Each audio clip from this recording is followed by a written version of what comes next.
ऐसा परेशान करने का काम केंद्र की मोदी सरकार नरेंद्र मोदी जी ने किया है अपने तोतों के साथ सहारे में, ईडी सीबीआई के सहारे में।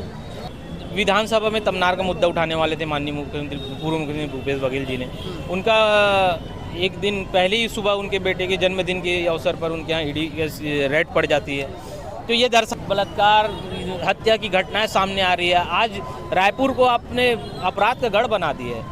साहब आपको समझना कोशिश की तो उसमें भी बरी हो गए वो, ठीक है। अभी भी उनके बेटे को ये कोशिश करी है, अभी भी कुछ खास मिलेगा नहीं इनको। ये लोग बस बदनाम करने की राजनीति। नमस्कार, आप देख रहे हैं VLC न्यूज। इस वक्त हम दुर्ग के चौक चौराहे पर मौजूद है, जहां पर ईडी का जो है विरोध हो रहा है। प्रदेश के उपाध्यक्ष है एनयूसीआई से, एनयूसीआई के जो सोनू साहू है यहाँ पर मौजूद है अपने तमाम साथियों के साथ। इनके द्वारा जो है 100 यात्रा भी निकाला जा रहा है। किनकी 100 यात्रा निकाल रहे हैं, आइए बात करते हैं। जी सोनू जी, क्या है पूरी मामला और क्या करने वाले हैं आप? देखिए, जिस तरीके से छत्तीसगढ़ में लगातार विपक्ष के नेताओं को ऊपर द्वेषपूर्ण कार्रवाई कर रही है, उसके विरोध में हमने आज ईडी का 100 यात्रा निकाला। और हम केंद्र सरकार को यह संदेश देना चाहते हैं कि आप कितने भी हमारे ऊपर दमनकारी नीति अपना लो, अंग्रेजों की जब अंग्रेज हमें दबा नहीं पाए तो आप ईडी और सीबीआई से हम लोग दबने वाले में से नहीं है। किंतु मैं ये बताना चाहूँगा, जब भूपेश बघेल जी ने यहाँ की जनहित की बात की है, तब उनको ऐसा परेशान करने का काम केंद्र की मोदी सरकार नरेंद्र मोदी जी ने किया है अपने तोतों के साथ सहारे में, ईडी सीबीआई के सहारे में। किंतु भूपेश बघेल जी जननेता हैं, उनको इन सारी चीज़ों से कोई फ़र्क नहीं पड़ता। चाहे अपने उनके पुत्र को अंदर कर दीजिए या उसके परिवार के किसी सदस्य को अंदर कर दीजिए, उनको ये इन सारी मामलों में चुप बैठने वाले में से नहीं। हमेशा छत्तीसगढ़ की आवाज़ को लड़ाई लड़ेंगे वो। अभी कौन सा ऐसा मुद्दा त्वरित था जिस मुद्दे के कारण एक प्रकार से आपके कहे मुताबिक डिस्टर्ब करना? जी देख, विधानसभा में तमनार का मुद्दा उठाने वाले थे माननीय मुख्यमंत्री पूर्व मुख्यमंत्री भूपेश बघेल जी ने। उनका एक दिन पहले ही सुबह उनके बेटे के जन्मदिन के अवसर पर उनके यहाँ ईडी रेड पड़ जाती है। तो ये दर्शाता है कि कहीं ना कहीं विपक्ष की आवाज़ को ये दबा के हमें कमज़ोर करना चाहती है। आप कहना ये चाह रहे हैं कि जो पूर्व मुख्यमंत्री रहे भूपेश बघेल, उनको कार्य करने से रोकने के लिए प्रयास किए गए? हाँ बिल्कुल, ये तो स्पष्ट दर्शाता है उनके द्वारा जो किए जा रहे भ्रष्टाचार। ये ईडी को नहीं दिखती क्या? आप तमनार में बिना ग्राम सभा के अनुमोदन के बिना आप इतने पेड़ काट रहे हैं, ये उनको केंद्र सरकार को नहीं दिखती क्या? विष्णुदेव सरकार के आँख में काली पट्टी बांध के बैठे हैं। सुशासन की बात करते, क्या सुशासन है? देखिए, आप इतने सारे स्कूलों को बंद कर दे रहे हैं, दारू भट्टी को खोल रहे हैं, महिलाओं को साथ में लगातार बलात्कार हत्या की घटनाएं सामने आ रही है। आज रायपुर को आपने अपराध का गढ़ बना दिया है। साहब आपको समझना होगा कि आपको जनता ने विकास कार्य के लिए चुना है, न कि विपक्ष के नेताओं के ऊपर कार्रवाई करने के लिए। आप समझिए, ईडी को फटकार भी लगी है कि आप केंद्र सरकार की एजेंसी बन के काम करिए, न कि आप राजनीतिक दल के रूप में सामूहिक होकर। सुप्रीम कोर्ट ने ये तक दिया है। कुछ दिन पूर्व ही जो पूर्व कलेक्टर हैं रानू साहू जी, सूर्यकांत त्रिपाठी जी, उनके जो संपत्ति को इन्होंने अटैच किया था, उन्हें भी वापस करने का निर्देश कोर्ट ने किया। तो ये दर्शाता है ईडी का कार्य जो है सिर्फ और सिर्फ मानसिकता उनको परेशान करने का, विपक्ष के नेताओं की आवाज़ को दबाने का है। अभी तनवा जो सीमेंट की फैक्ट्री खोलने की जो तैयारी करी, 5 गांव के लोग विरोध पर आए हैं। हाँ, उस पर क्या कहना है? उस पर भी सरकार मौन है। देखिए, आपने समझिए कि अडानी जो है आज सीमेंट फैक्ट्री खरीद रहे हैं, पावर प्लांट खरीद रहे हैं, बिजली की सप्लाई उनको करनी, कोयला उनको चाहिए। तो क्या करेंगे? ये तो छत्तीसगढ़ को लूट का जगह बना चुके हैं ना। इनको तो सरकार चाहिए थी, कैसे भी छत्तीसगढ़ खनिज संपदाओं का प्रदेश है, उनको लूटने के लिए तो खुले हाथ छोड़ दिए विष्णुदेव सरकार जी ने। अभी आप लोग क्या करने वाले?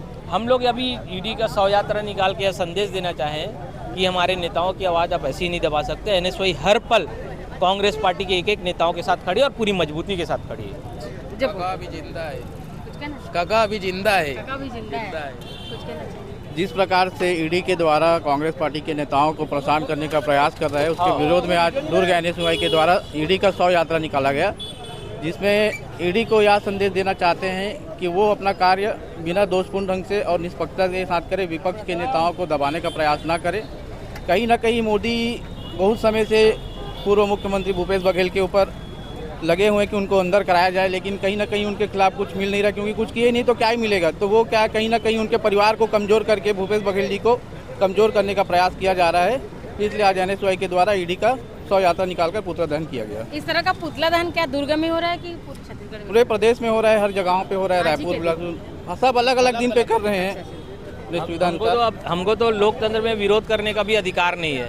अनुभागीय अधिकारी द्वारा हमको परमिशन दिया गया था, किंतु पुलिस प्रशासन द्वारा आके उसको रोकना ये दर्शाता है कहीं ना कहीं आप अडानी को खुश करने के लिए सारा काम कर रहे हैं। मोदी जी के पास आंसर नहीं होता तब वो क्या करती है, ईडी को आगे भेजती है, उसके अलावा और उनके पास काम थोड़ी नहीं बचा है कुछ। मैं जो रमन सिंह जी के बेटे का नाम पनामा आइलैंड के उसमें आया था, उसका ये ईडी अभी तक क्या गिरी है? क्या एक भी चीज़ उसके में कार्रवाई हुई है? यहाँ पे पिछले बार सीडी कांड में भूपेश बघेल जी को फंसाया गया था, जेल भी ले जाने की कोशिश की थी, उसमें भी बरी हो गए वो। ठीक है, अभी भी उनके बेटे को ये कोशिश करी है, अभी भी कुछ खास मिलेगा नहीं इनको। इन लोग बस बदनाम करने की राजनीति कर रहे हैं, शुरू से लोकतंत्र की हत्या कर रहे हैं। इससे कुछ नहीं होने वाला। यहाँ हर बिट्टू बघेल, चैतन्य बघेल जी, वो एक किसान है, उनको टारगेट क्यों किया? उनकी मतलब उनका गलती बस ये था क्योंकि वो भूपेश बघेल जी के बेटे हैं, और भूपेश बघेल जी का गलती है क्योंकि वो कांग्रेस पार्टी और छत्तीसगढ़ की जनहित के लिए वो बात करते हैं, छत्तीसगढ़ के किसानों के लिए बात करते हैं, छत्तीसगढ़ के युवाओं की बात करते हैं। अडानी के खिलाफ में अगर वो हमारे नेता आवाज़ उठा रहे, पूर्व मुख्यमंत्री जी, तो इसमें गलत क्या है? ये जो भी यहाँ पे उनके खिलाफ आवाज़ उठाने जाते हैं, कभी किसी के घर क्रेन भेज देंगे, कभी बुलडोजर भेज देंगे, एकदम मतलब इन लोग यहाँ पे लोकतंत्र की एकदम हत्या कर दिया है। और जो एक्चुअल में बात होती है, शिक्षा मंत्री है नहीं इनके पास, शिक्षा की बात करेंगे नहीं ये, बिना शिक्षा मंत्री का यहाँ पे वो करे। आज पूरे आत्मानंद स्कूल के जितने भी वहाँ के शिक्षक लोग हैं जो पढ़ाते हैं, वो आज सब यहाँ पे धरने में बैठे हुए हैं।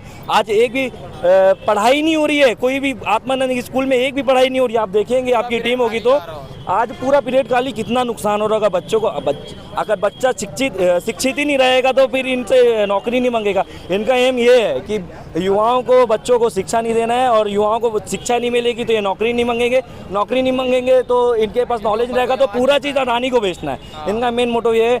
मैं बोलता हूँ अडानी भगाओ, देश बचाओ, करे पढ़ाई, लड़े लड़ाई, NSUI। तो ईडी के खिलाफ जो यूथ हैं एक बार आक्रोशित हैं और शव यात्रा निकाल रहे हैं। अब देखना ये है कि अगला चरण इन लोगों का क्या होता है। ईडी का जो इन लोगों ने ब्लेम लगाए हैं वो कहाँ तक जाए।